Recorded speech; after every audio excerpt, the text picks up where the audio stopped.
May isa po akong nakilala sa bayan na friend ko siya sa Facebook at nakita niya ako. Nagtanong siya kung ano po ang dapat gawin sa hair niya dahil ito po ay naputol. Nagpariban daw po siya niyan sa parlor na malapit diyan sa pwesto niya kung saan siya nagtitinda. Ngayon, hindi na daw niya makita kung sino daw ang nagriban sa buhok niya. Umalis na daw po yun, pumunta daw po ng Bicol o kung saan man province yan. So, tinanong niya ako kung ano daw po ang mare-recommend ko, kung ano daw pong magagawa ko sa buhok niya dahil para siya nagpa-barbers na lang eh.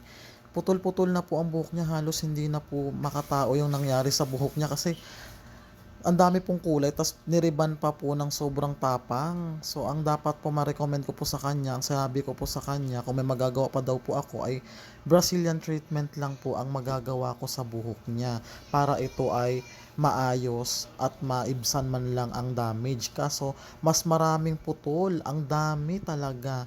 Halos maiksi pa sa buhok ko. Thank you guys. Yun lang po.